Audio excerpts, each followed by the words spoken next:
Kimberly Halkett is at the White House for us. But first, let's go to Mohammed Val, who joins us from the Iranian capital of Tehran. Mohammed, Iranian media is saying that some vessels have sailed through the Strait of Hormuz. Bring us up to date with what you're hearing at this hour. Yeah, that's right. Press TV mentioned that three oil tankers have crossed, Iranian oil tankers, and also some other ships carrying goods for Iran. And also Fars news agency has mentioned something similar to that. Several Iranian ships began crossing the blockade line without any hindrance. According to maritime information, an Iranian very large crude carrier is en route from international waters to Iranian ports and has crossed the blockade zone. A ship carrying livestock supplies is also heading towards Iran via the blockade zone. So there is something going on. There is a beginning of the lifting of the blockade, not the full lifting, of course, but now the Americans are allowing Iranian ships to cross those waters, both going out to the open seas and coming back to Iranian ports. For Iranians, this might be a gesture of goodwill on the part of the Americans in preparation for the signing ceremony on Friday. Iran has been waiting for this to happen, waiting for signs from the Americans. Remember that the Iranians have always been talking about Americans not making good on their promises. And this is the beginning of the test for that on the part of the Iranians, waiting for the Americans to make good on their promises, and that should be consistent and should continue. There is, of course, talk, just like you mentioned in your intro, of European countries and Americans coming here in a few days to the Strait of Hormuz to begin demining and other things. For Iranians, this has to be coordinated with them because Iran hasn't yet pulled out from the Strait of Hormuz, and they think that anything to be done there, including the demining or navigation or anything else, has to be coordinated with them. So there is quite a lot of sticking points there and possibilities of disagreement even before Friday if those countries really begin to do something in the Strait of Hormuz without coordinating with the Iranians. Okay, let's bring Kimberly Halkett into this. She's in Washington for us at the White House. So, Kimberly, throughout all of this, both sides were perhaps the most vocal about the Strait of Hormuz and what needs to happen there before anything else happens in this memorandum of understanding.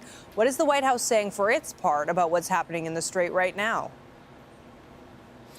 What the White House is saying is that there is a process of demining that is taking place. And while the White House insists that the strait will fully open, both ceremonially, it says that there is not going to be an operational opening, perhaps for a couple of weeks. So there's already a downplaying of expectations, given not only the problems that my colleague Mohammed Val has talked about, but also demining is just a slow process. It's weather dependent and it's labor intensive. And so as a result, the Vice President of the United States, the Secretary of State, all saying, look at downplay your expectations on this because this could take some time. Add to that, commercial insurers, those that operate the ships and also insure them, they may not feel like it's safe to go through the strait even after it's officially open. So in terms of that free flow of oil that Donald Trump talked about when he announced the agreement with Iran on Sunday and when he said ships start your engines, there may be some that are hanging back, concerned the strait isn't quite ready. Okay, Mohammed, one of the other parts of this MOU that has been important to the Iranians is the idea of sanctions relief and the release of frozen assets. What is Iran's understanding of what happens with those now that this deal has been signed? Well, those are the most important points for Iranians, because when you talk to them about the nuclear file, they say that just a fake goal for the war, because it was not even, it shouldn't have been put there as an objective, because Iranians have never been intending or pursuing the production of a nuclear weapon. So for them, that's not a big concession just the fact that they are going to accept to reduce the level of enrichment is not a big deal in this equation. Also, the lifting of this of the blockade of the Strait of Hormuz is something that the blockade itself is a result of the war. It wasn't there before the war. So for them, the lifting of sanctions on Iran and the unfreezing of the assets are things that Iranians were not even dreaming of before this war. They didn't have any cards to play. They didn't have any way to put pressure on the Americans and the international community to do something in that respect. Now it looks as if the Iranians are saying that this war was necessary for them, so that these two things could be discussed and put on the table. If they get those two achievements done for Iran, then this is an achievement. Then this is a victory for Iran that a country was not even waiting for before the war. They thought it was very far away in the future. Now the Iranians are pinning their hopes on the implementation of the memorandum of understanding, because it includes both the lifting of the blockade and also the ceasefire. When we talk about the ceasefire, it should be comprehensive. It should include Lebanon, but that's the sticking point. There is a lot of doubt here if the Americans are going to be able to impose on the Israelis to respect that point, which is the first on the list on that agreement, the ceasefire in Lebanon. Very important there, and there is a lot of doubt here whether it is going to be implemented. Kimberly, if the United States is downplaying what's happening in the Strait of Hormuz, or how quickly that may happen, administration officials are also starting to downplay the sanctions relief and asset unfreezing and how quickly and significant that is going to happen. What are we hearing from them on this point?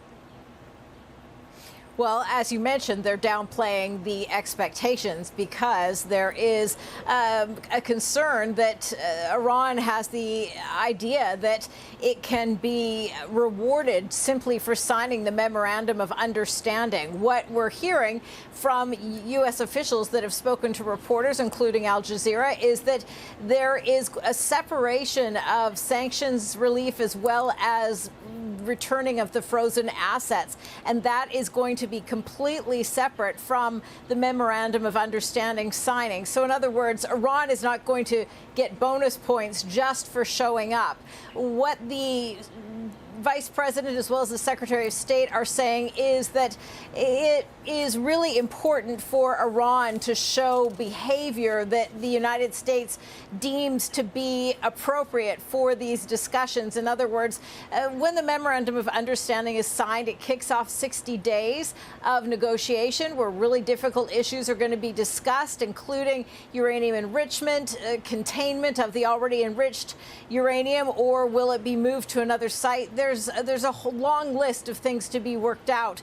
And what we know is that verification of Iran's nuclear program and lack thereof is also going to be necessary. And so the United States says that this will be performance-based. In other words, when Iran complies with the demands that the international community is looking for, namely the United States, then they will be rewarded. So dangling a carrot, if you will, in order to get Iran's compliance. Okay, Al Jazeera's White House correspondent Kimberly Halkett for us in Washington, and Mohammed Val in Tehran. Our thanks to both of you for your reporting.